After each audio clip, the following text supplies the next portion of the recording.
Good evening, this is News.PH, but it's not politics as usual. I'm Pia Hontiveros.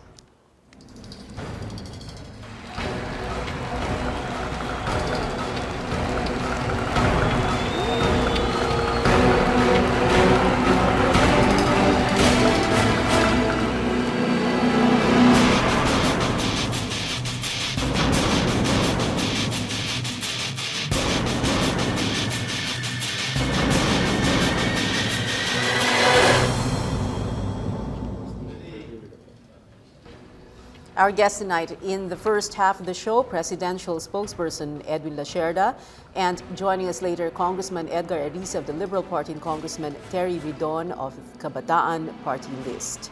Good evening, Secretary Lacierda. Thank you very much for joining us. Hi, Pia. How are you? Oh, I'm fine. And you?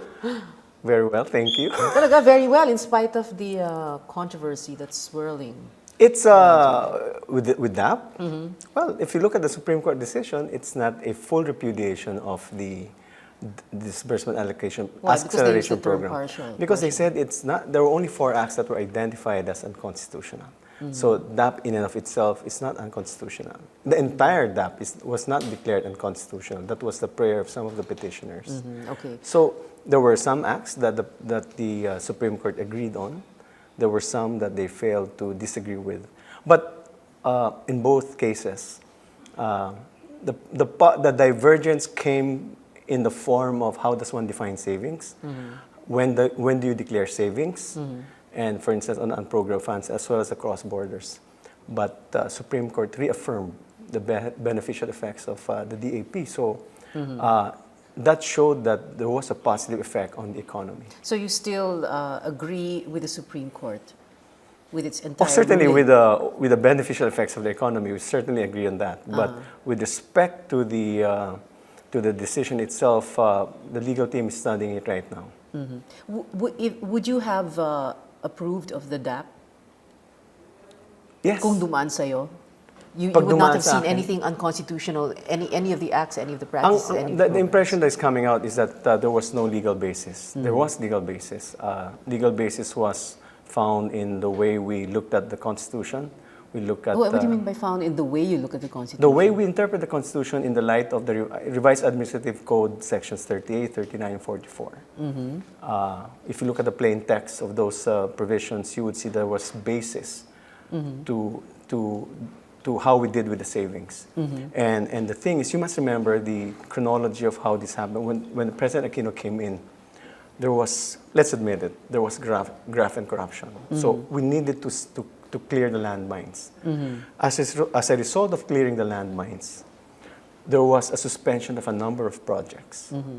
And if you remember, as a result of that, the GDP went down, and we were even accused, remember, it's the economy stupid. Somebody said that, somebody wrote a little book about that, and in fact we're being accused of underperforming and mismanaging the economy. So what did we do? We found a way how do we spur infrastructure spending? How do we pump prime the economy? One of the ways we found out was we reformed the budget. How do we look at savings? And so based on the legal provisions provided under us, under the Revised Administrative Code, which, by the way, was signed by President Cory Aquino 6 months after the 1987 Constitution was ratified. So that was our basis for implementing how we look at savings and how do we move savings from a slow-moving project to a fast-moving project. And government lawyers are going to use these administrative code sections to defend your position? I think 39 and 44 was let me see. There was 39 was not invoked.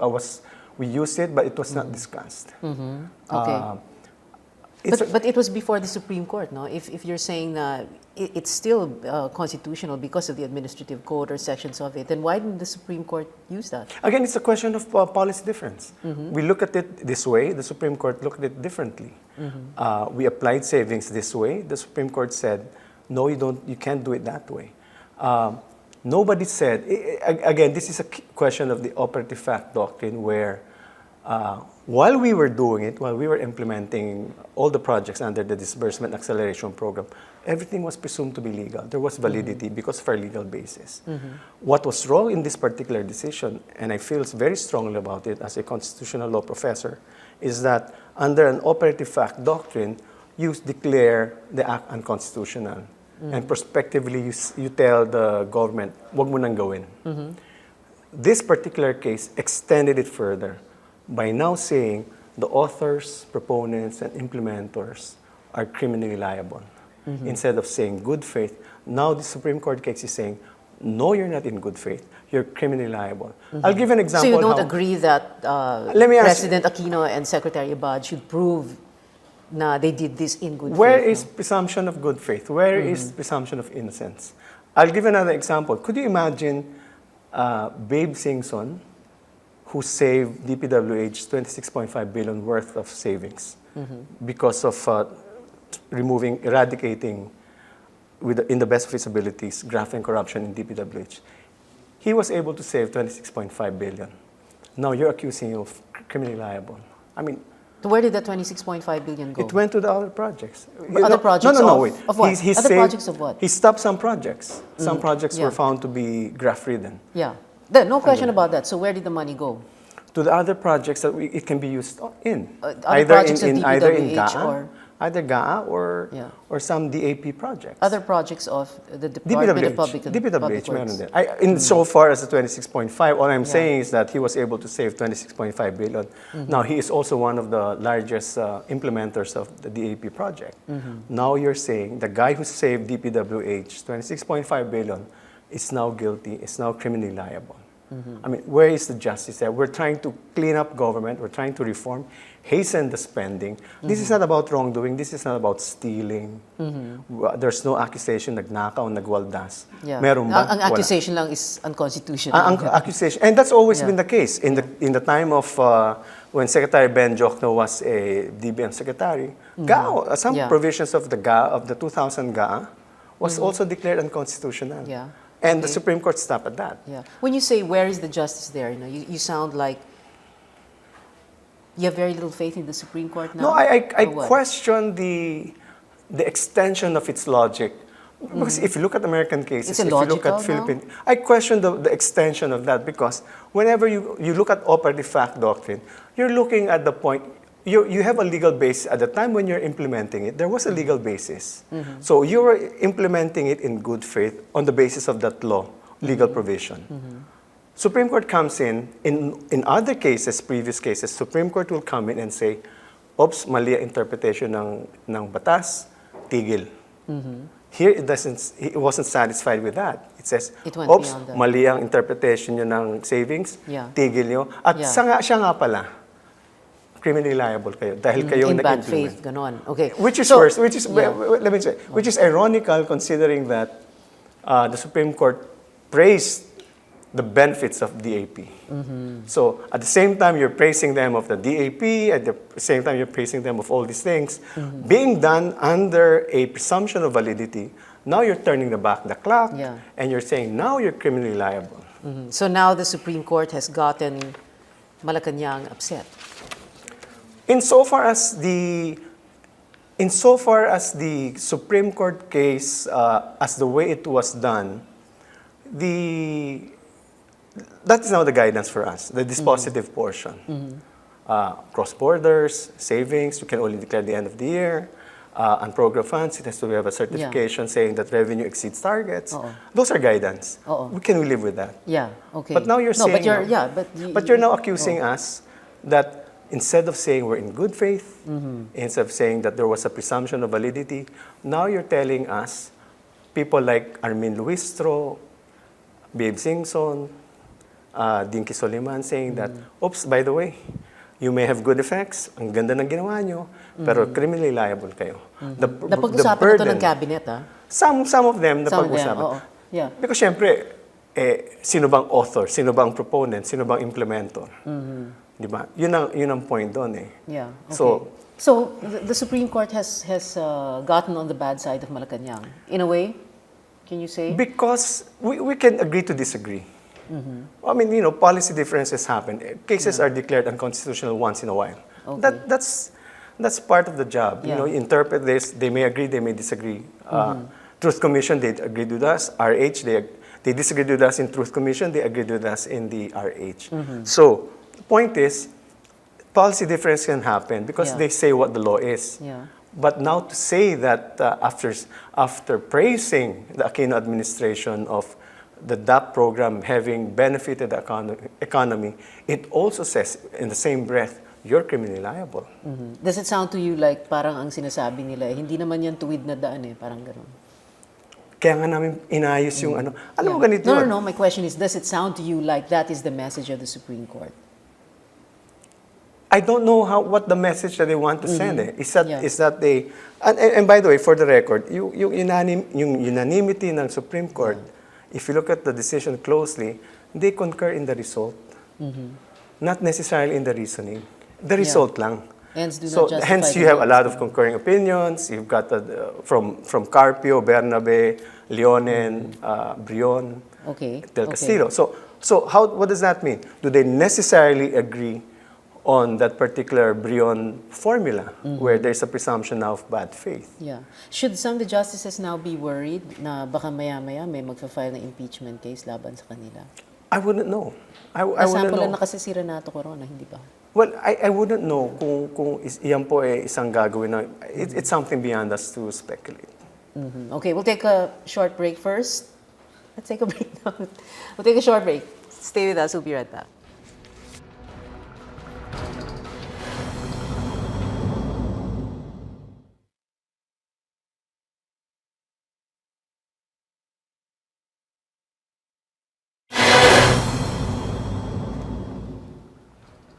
Welcome back. You're still watching News.PH. I'm Pia Hontiveros. Still with us, presidential spokesperson Edwin Lacierda. I remember President Aquino during the impeachment trial of former Chief Justice Renato Corona and how he spoke about how Mr. Corona should be removed as Chief Justice, how it was in keeping with Tuwid na Daan. And the way you sound now, you being the presidential spokesperson, talking about how your impressions of the justices of the Supreme Court and how they ruled on this, parang ang basa ko lang baka naman doon papunta. No, that's not discussed. What's discussed right now is whether the legal team is studying the option of filing a motion for recon. So they're studying the case, and so there will be a decision point at which time whether we should file a motion for recon or not, because that's a legal remedy provided us. But would you say they could be vulnerable? You know, you're speculating too much, Pia. No, just answer yes or no. So they're not vulnerable, they are, or what? No, I think our stance right now is that there is a legal remedy provided. Now we're studying that particular remedy on whether to file a motion for recon or not. Yeah, well, I asked the question because, this must be in the back of their minds, given what happened to Renato Corona, who was Chief Justice, no? Baka yun din ang iniisip nila, di ba? You're asking me to speak for them, that which I'm not capable of doing. So I cannot fathom the minds of the gods of Padre Faura. The gods of Padre Faura, and you That's say how that we describe them. The gods, they really are gods. Well, in the way that they describe what the law should be, and that's been a familiar term that we ascribe to the Supreme Court justices. Should the gods of Padre Faura be brought down to earth once in a while, the way you did to Renato Corona? Oh, you mean impeachment? Yes. Again, I cannot suggest anything other than what we have discussed so far, which is we're looking at the motion for recon. You're trying to bait me, Pia. Sayang, nandito ka na rin, hindi ba? Anyway, are we going to see the president speaking up to defend the DAP anytime soon? Because I remember after Senator Jinggoy Estrada's speech where he first spoke about it, after a while, we had... Are you asking me if there will be an opportunity for the President to speak on the DAP? In all likelihood, he might speak on the DAP. As to when, as to what particular event, we don't know yet. Okay. But I guess it has to be prime time, di ba? Like last time, nag-preempt siya ng prime time newscast. Di ba? We haven't... that has not been... I don't believe he has met with us, with the speechwriters on that point. Okay, but he is, I suppose, given his personality, he must be itching to to defend DAP or say something about it, right? He's the kind, kasi, you know, he's not going to back down, right? Well, you know the president quite well, but certainly he has mentioned DAP a number of times. First time he spoke on FOCAP, and other times he already spoke on DAP. We are studying the ramifications of the DAP carefully because it will certainly have an effect on the bureaucracy and also to the economy. Yeah. Okay. So, you know, I'm not an economist, but maybe you can ask some economists as to the effects of a decision like this, where now government funds have to wait till the savings will be declared only until the end of the year, at which point you will now use the savings for projects, other projects for the next year. Unlike before, where we are in a position to say, we can declare savings at mid-year and use those funds to move work on some other projects which are moving. Do you and other officials in Malacanang, especially those who work in the press, U.S. spokesperson Abby Valte, Manolo, Sonny Coloma, do you think it is a good idea for the president to speak up on DAP? Hindi ba sometimes the principle is parang protect the principal, don't let him, defend DAP? The president believes in the program. There's no reason for him not to speak on that. Will he speak on that? In all likelihood, yes. And you know very well the mind of the president that when it is something he believes in, he will speak on it. Why not Butch Abad himself? Butch right now, unfortunately, as much as he would like to speak on the disbursement acceleration program, he is in the midst of doing budget preparation. I was in touch with him just before I came over, and he was still in the on office. The phone. Yes, doing preparing budget, looking at the different budgets of the different cabinet departments. Yeah. It's really a very tedious, very tedious process. Could you imagine? Books, several thick books. That's the role of the budget secretary, and he has to defend that first before the president because he has to have the go signal of the president. And by the way, somebody told me that he was indisposed. No, he's in the budget in his office working on the proposed national expenditures program of 2015. Indisposed na ano daw ang sakit niya? May nagsasabi, may sakit pa. Sabi ko, walang sakit, walang nagtatrabaho sakit. Nagtatago lang. Nagtatrabaho. Busy. Busy lang. At the appropriate time, magsasalita rin si Butch. Okay. But the president believes in Butch Abad still, right? Yes, full trust and confidence in Secretary Butch Abad. Okay. No question of personal integrity on Butch, right? There has been no allegation of nagnakaw, except perhaps for the the plunder case filed by the group of Congressman Ridon. But basically, I understand if it's at least plunder, there is an element of personal gain. Nobody is accused, except for the complaint. Nobody has ever accused Secretary Butch Abad of personally gaining from the proceeds of DAP. Apart from defending or speaking up, nice way of saying it, for the DAP, will the president also defend Butch Abad? Will he say something like... It's hard for me to preempt the president. Yeah. Let's just wait for his statement, if any, should he decide to speak up. Will he say something like Butch Abad is not a bad budget secretary, but a good budget secretary? Magpapatawa ba siya? Are you asking me? No, I'm not asking you. But of course, then he will defend that without openly challenging the Supreme Court, of course. He has already defended DAP before. In so far as the Supreme Court, again, that is a matter of whether we file a motion for recon or not. Is the president a bit frustrated nowadays, given all the criticism? He must be thinking na, ano ba naman to? Lahat na lang ng... Ako, Pia, sa dami ng concerns na ina-attend niya. Certainly, at the back of his mind, binasa niya yung Supreme Court decision ng DAP, but sa dami ng concerns ng ating bayan, he has to attend to all the concerns. He has very many meetings on a given day. Yeah, of course, we know that. Pero when it comes to DAP, let's say it comes up in conversations or in meetings, kapag DAP ang pinag-uusapan at yung mga criticisms about it, napipikon ba si Presidente? Hindi naman. You really want to know the mind of the President? wait for when he comes out and speak about that. How long will the speech be? I wouldn't know. Wouldn't know. Okay. Or I wouldn't tell you. You wouldn't tell me. So there is a draft already. No, I don't know. I'm not a speechwriter, so I wouldn't be in a position to say what's the contents of his statement or speech. Who's going to write the speech for him? He dictates his thoughts to the speechwriters.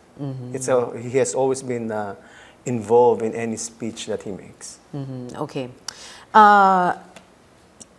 Earlier you mentioned, so DAP declared, or parts of it declared unconstitutional. You had EO1 declared unconstitutional, but then, of course, like you said, no, RH, Supreme Court sided with the administration. Now there are concerns na, naku, ano bang mangyayari sa Bangsamoro? What about? Baka pag na challenge, if it is challenged before the Supreme Court, or when it is challenged before the Supreme Court, you might have trouble. What will happen there is that the draft will be submitted to Congress, and Congress makes sure also that the provisions will be within the flexibilities of the Constitution. So apart from us, it will go through Congress to discuss the nitty-gritty of the provisions of the Bangsamoro Basic Law. Okay. In the 4 years of the Aquino administration, does the palace see this as the most trying of times already? Ito na yung pinaka matindi. I don't. You don't recall any other time? No. For instance, yung may PDAF, may Luneta hostage-taking incident. Ang dami rin eh. But every time, I've been asked several times, is this the most difficult crisis? I couldn't. It depends really. I wouldn't be able to say this is the most difficult. Okay. But what is the mood in the palace, in Malacanang? Work goes on. Do you feel, work goes on, but Work do you goes feel on. like you're under siege or? No. No? No, because honestly, Yeah, honestly, please. the traction in the social media is very minimal.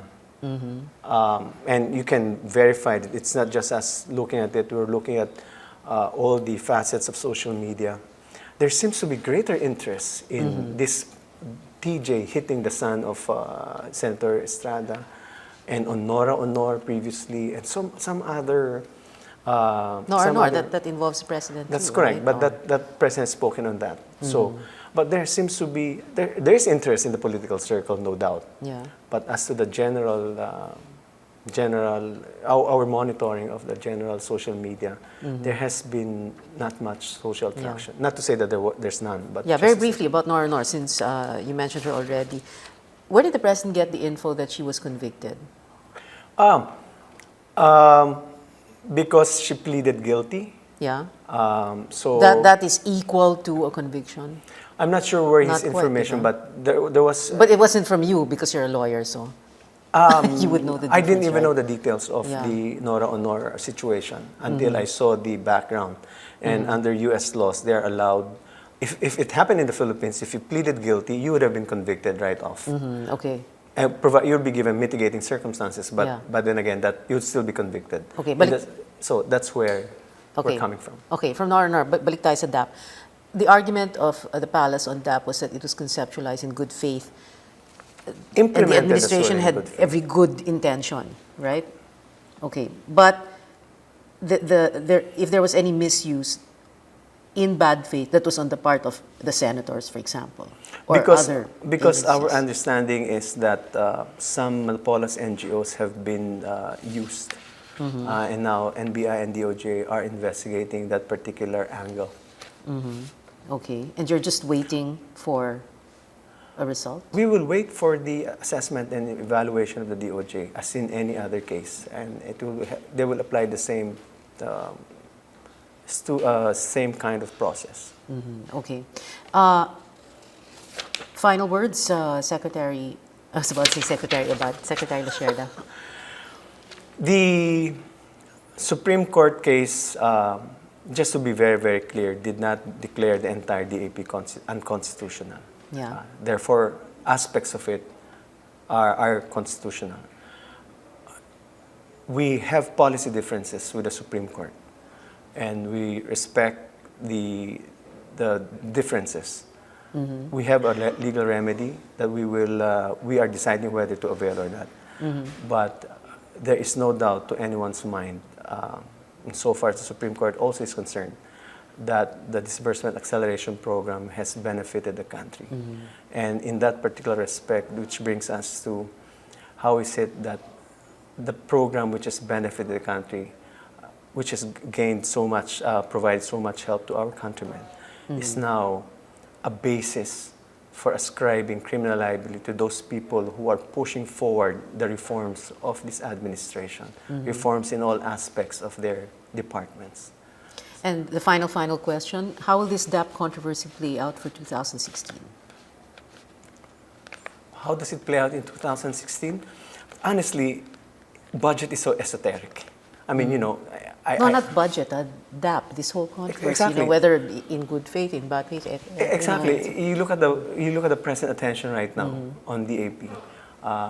Like you said, that there is attention to it, but insofar is the entire country as involved as in previous crisis, then you'll have a gauge of how 2016 will look like. Okay, but will this controversy still be good for the candidacy of Mar Rojas if he's going to be the standard bearer of the administration?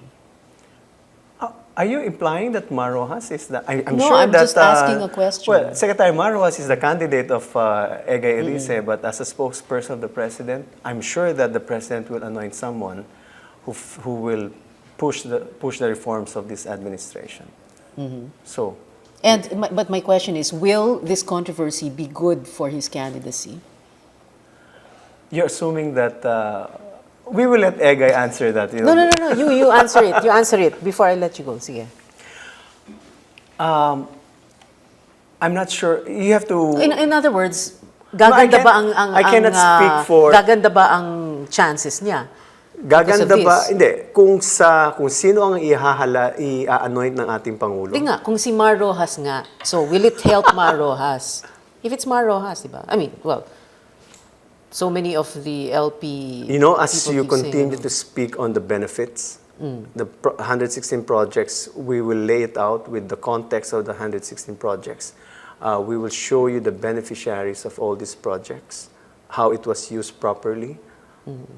There is no other conclusion than for the people to say, we want the reforms of President Aquino to continue, and whoever is the successor, whoever is anointed. Whoever, is anointed, we will go for whoever the President will anoint. Okay, last question, kasi I have an extra minute daw for this segment. Yung DAP, no, to help the country, our countrymen, etc., in good faith, etc., kailangan bang bigyan talaga ang senador? Paano nakatulong yung pagbigay ng DAP sa mga senador? Ganito yan, Pia. Sige, you have 45 seconds. Okay. Sa executive branch, there are only two elective officials. Now, it's the president and the vice president. They have their mandate, national mandate. They were elected by the people at large. Do the appointive officials have a monopoly on what the concerns of the people are? When we are just appointed by the president, whereas the elective officials like the president and vice president have national mandates, they consult with the constituents. What's wrong with providing other similar officials who have been elected at large? So you would get the DAP funds from the executive and give it to the senators from the legislative? We asked them, can you help us help the constituents? So they identified projects, which is well and good. But the problem was some senators felt it was good to profit some NGOs, Napoleon's NGOs. And some of them though did not even know na DAP funds though. No? The source of funds are there. I think my understanding is, it's not a DAP as in DAP ito. From the savings, ito yung how we did that. We explained it. That was explained to the Senate. Secretary Butchabat explained the mechanism of DAP before the Senate. Okay. All right. Thank you very much. Presidential spokesperson Edwin Lacierda. Thank you for joining us tonight. We'll take a short break. News.PH will be right back. Stay with us.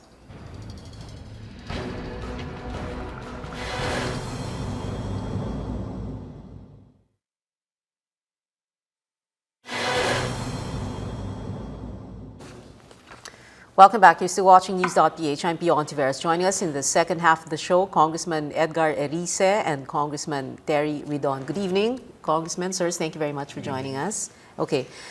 Your stand, Terry Ridon, is that the President is impeachable for the DAP. That's correct. It has always been our position that the President should be impeached on the basis of a culpable violation of the Constitution and betrayal of public trust.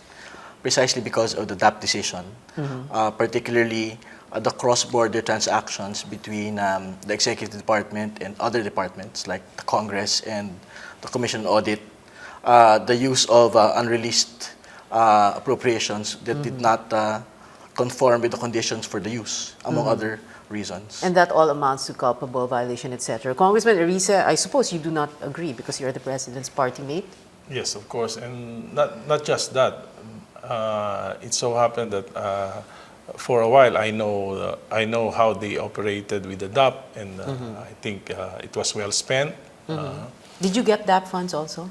No. There was DAP funds in my district, but that was being implemented by the Department of Public Works and Highways. Pero dumaan sa inyo? Hindi. Hindi rin. dumaan. Ano to pondo ng DPWH sila nag-implement, although I have requested them to implement the project. It's a flood control project, a river wall. Yun nga ang problema ngayon, it's in the middle of the construction. Kung hihinto, lalong mag-worsen yung flooding sa distrito. Talagang mahihinto ang proyekto?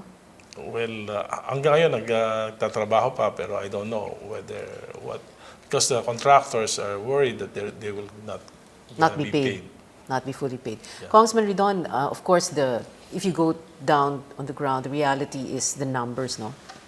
Are you going to have the numbers to impeach the president? Well, at this point, I would have to admit that the numbers are not there. But again, when you speak about the political exercise, we're also talking about the political engagement of the public with respect to the impeachment proceedings. And I think this is what is most important in entering into impeachment. Yeah. That we ought to send a message that when we speak about daang matuwid, no, we are not just talking about fighting against those that had gotten PDAF funds and use it for their own personal benefit. We're also talking about those that had culpably violated the Constitution and engaged in technical malversation of funds. Yeah. So you're saying even if you don't have the numbers, this is not just a simple numbers game.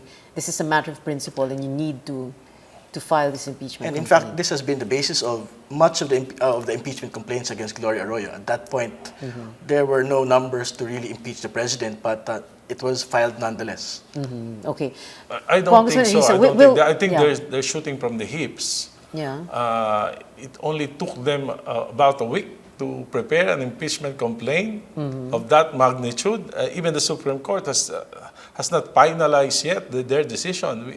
Still, the palace has 15 days to file a motion for reconsideration. You're saying it's premature? Yeah, I think so. Are you saying they're being unrealistic about the numbers, etc.? Not just the numbers. He said they know they don't have the numbers. I think they're doing it just for the sake of doing it, for publicity, to promote their party. Kasi kung matatandaan mo, Pia, ang bayan muna, ang Makabayan Bloc, lahat yata ng presidente, finailan nila ng impeachment eh. So I think they're doing it in aid of re-election for 2016. In aid of re-election, publicity stunt, Terry. Di naman yung tama yun. Pag naman natin dito, kung wala naman lumabas na DAP decision, hindi naman wala naman basis para mag-file ng impeachment complaint. They benefited from DAP. The Makabayan Bloc benefited from DAP. They got 10 million and 15 million from DAP. One is for school supplies and the other is from the Philippine Dairy Corporation. It's hypocritical for them to... Yeah, you sound like you're sure that Congress will not allow the impeachment of President Aquino? I'm sure of that. You're sure of that? Yes. Can we do a head count? How many Liberal Party members are there in Congress right now? I think it's more than 100. More than 100. And you are in coalition in the lower house with what other party? The NUP, also the UNA. UNA. Yes, we are in coalition in the House. Well, they've been quiet lately. Okay. And also the NPC. And you are saying that all these parties that you are in coalition with are sure to vote down any impeachment complaint, if it gets to that point? Until now, many of the leaders of these parties are saying that it's not practical. Not practical, meaning? Yes. Why is it not practical? Because it's already the last 2 years? Well, actually last 1 year and 11 months. And maybe because they thought that the DAP funds were spent wisely by the president. Okay, not practical also because what? Because you have because why? Is it because who wants to go up this against is a President what? political process, and we are Yeah. the majority. A great majority of the Yeah. members of the House are supportive of the president. Okay, but the unthinkable did happen in the past. Although, of course, we have a different set of characters, different context. No, you had Manny Villar and his prayer, hindi ba? Yes. Biglang na-approve Hindi, yung impeachment complaint. Ngayon maliwanag naman na hindi nagnakaw ang Pangulo ng pondo. Maliwanag na nakinabang ang mamamayan. Maliwanag na umasenso ang bayan because of the DAP. It just so happened that it was declared unconstitutional by the Supreme Court. Do you agree, by the way, with the Supreme Court? It is not unconstitutional. Well, I would rather wait for its final decision because hindi ko pa nabasa yung buong decision, pero I read the article of Ms. Riza Robles, and I think it's worth looking into. Which article? Where she talks about the administrative The code? Administrative Code of 1987. So it is a way out for the Because the administration? Supreme Court failed to discuss certain sections of the Administrative Code. And it failed to declare that the Administrative Code or certain provisions of the Administrative Code are already superseded by the 1987 Constitution. Okay, but let's go back to the yung unthinkable that had happened before. I mean, I remember that day no one thought it could happen, and then it did. My question is, what will you do to ensure that nothing of that sort or anything like that can happen? Well, do nothing. I can feel the sentiments of the House. They believe in the President. And Sincerity of the President, the genuine desire to improve our country.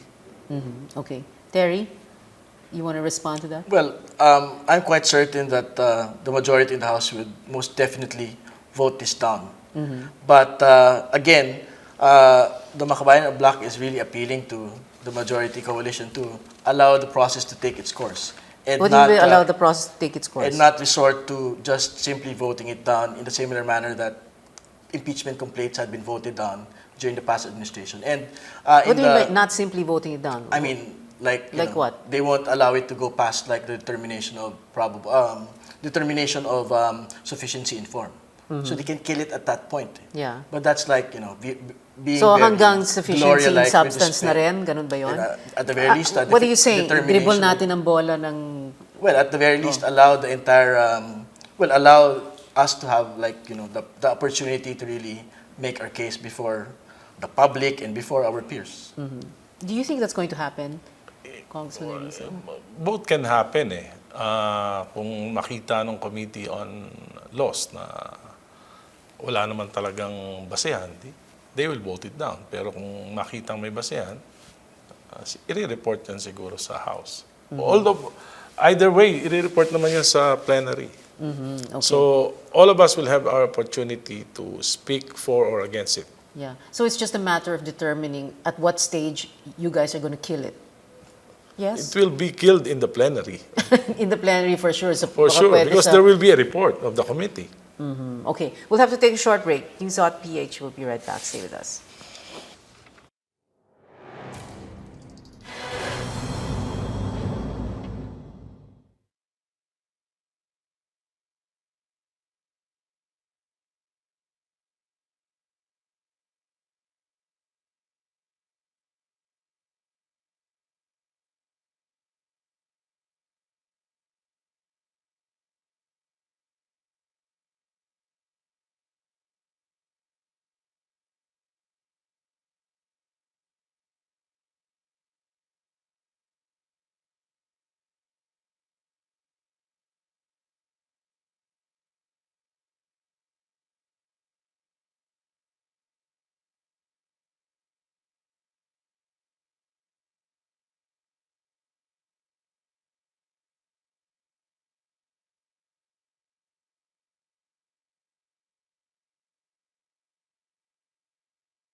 Welcome back. You're still watching News.PH. I'm Pia Hontiveros. Still with us, Congressman Edgar Erice and Congressman Terry Ridon. Congressman Erice, would you say that this is already the most trying of times for the Aquino administration so far?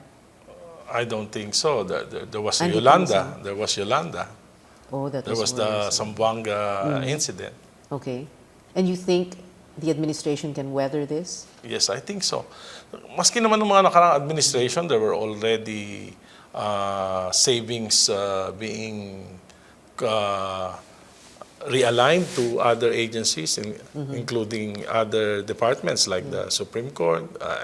I still remember one incident in the past that the executive department funded several Hall of Justices. Okay. So it's cross-border. Ano yun? Parang pinaparinggan mo Supreme Court? Ganun po ba yun? Hindi naman. Alam mo kasi nakita ko, maski nung panahon ni Pangulong Corazon Aquino, nung panahon ni Pangulong Ramos, ginagawa naman to RCA ang tawag nila. Yeah. Tapos nung panahon ni Pangulong Gloria, overall savings ang tawag nila. Pero yung ginagamit nila yung mga savings, yung iba nga, the whims of the powers that be. Ngayon lang talaga inorganize. Yeah, okay. Binarahan yung mga loopholes ng mga department. For example, dati kasi reenacted budget, so maraming mga proyekto, ang tagal bago ma-implement. Tapos maraming mga proyekto, ginagawa lang ng departamento, hindi dahil kailangan, kundi malaki ang kita ng mga implementors ng project. Yeah. So, lahat to sinagot nung DAP. It was so organized that it was so successful. I think it's one of the reason why our GDP went up in 2012. Okay. Congressman Ridon, would you say that this is already the worst of times for the Aquino administration? And do you think they can weather this? Well, I think so. And in fact, many of the opinion makers in the periodicals have been stating that this is the almost complete defeat. The worst defeat of the administration in the last 4 years. And, well, I'm not quite certain if they can weather this, but I think they should take heed on public opinion with respect to the DAP, because I think we cannot proceed in having a conversation on the Angmatuwid for as long as the President would insist on all of these illegal acts to continue under his administration. If it is a no to impeachment of President Aquino, is it a yes to impeachment of Supreme Court justices? No, I don't think so. No. We should not promote a culture of revenge. Pero nakangiti po kayo eh. No, I don't think so. Okay. It would be unwise for the Aquino administration to do this. Okay. Congressman Ridon. In fact, it is a bit unwise for congressmen to even proceed to have a conversation on the JDF at this point, because the only impression that the public gets is that, well, this is actual Binabalikan political nila. vendetta against the Supreme Court. Although, of course, because I personally, I would think that the JDF is also a judicial pork barrel. I think it is something that needs to be removed as well, but not at this point when we're talking about the TAP. There had been several instances where some congressmen initiated Impeachment proceedings against some Chief Justice Davide? No. Si Davide? No, the present Supreme Court justices, but it was voted down. Okay. The President, according to Secretary Lacierda, might be speaking soon, any day soon, about the DAP or in defense of DAP. What would you like to hear from him? Well, we would expect, we would want to see a contrite president with respect to the DAP. That the entire program would be shelved altogether and not... They shelved it na, di ba? Well, but I think Congress is planning to pass a supplemental budget to implement the DAP projects. So I think, well, we would want him to really make some amends with respect to this. I think I would like to initiate a curative legislation Like? to legalize all projects funded by DAP in the executive department. Like how? Like?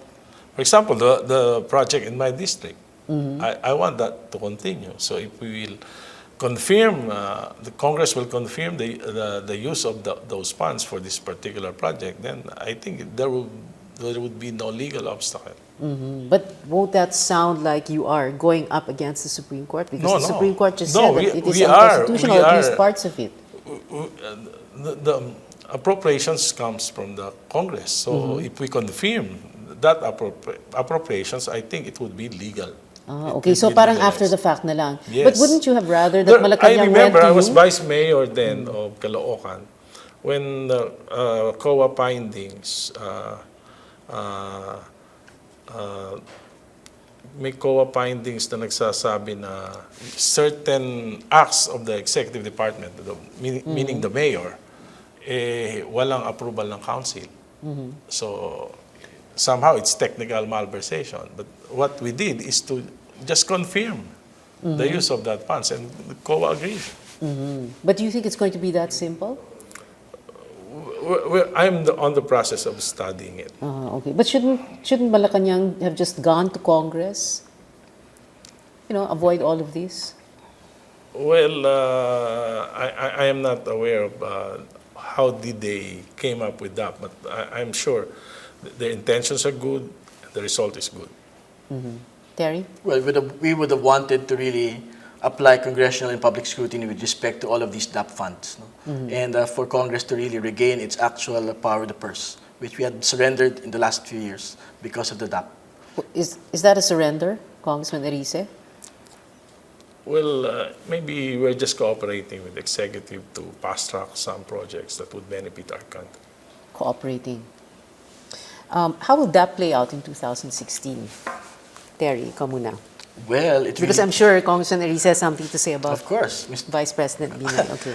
Well, of course, the president should really, the ruling party should really take heed of the public opinion with respect to the DAP, not just in social media like stated by Secretary Lacierda, but most importantly, how the masses really think about how appropriations ought to be spent by government, on whether we ought to have a strong executive rather than an executive that really confers with Congress with respect to the spending of funds.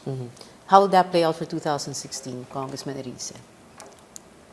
Well, I think the people knows that the president has the good intention and he has instituted the reforms. And I think the people would want this continuity for these reforms. When you say continuity, meaning who? Meaning the anointed one. Who's the anointed one? We will determine that at the proper time. Who's going to determine that? The party or the president? Both. We have the Liberal Party as a national directorate. I'm one of the 100-member directorate. So we will choose an official candidate. Of course, we will give way to the opinion of the president. Okay, so if you choose someone and then the president chooses someone else, yun ang mangingibabaw. Palagay ko, isa naman yung vision, isa naman yung daan na tinatahak namin. Kaya malabo sigurong magkahiwalay yung Pero kayo po pananaw. nagsabi, we will give way to the president. Yes, yes. But I'm sure that whoever will be the president choice will be the choice of the directorate. So you're saying, in spite of what's happening now, makakatulong itong controversy or itong crisis sa anointed one, sa magiging kandidato ng administration? Without this crisis, I think the people would still want continuity. Without this crisis? With or without. With or without? Yes. Okay. Final words, Congressman Ridon? Well, the impeachment complaint will be filed by, I think, 2 or 3 groups by next week. And we are most determined to fight it out, even if the numbers aren't really in our favor, because we have to make the clear principled position that when you speak about Daang Matuwid, no one is exempted. Okay. Thank you, Congressman Ridon. Congressman Risa? Well, of course, if they file the impeachment complaint, I think it will go the usual process, and they can Go be the assured. usual way? The usual way. Because you have the numbers. But I think we should prioritize some other legislation, like the anti-political dynasty bill, which we filed together. Of course, the 2015 national budget, and of course, the FOI. All right. Thank you very much for joining us, Congressman Terry Ridon and Congressman Edgar Risa. Thank you so much for joining us. Thank you for watching. See you again next Wednesday. Good night.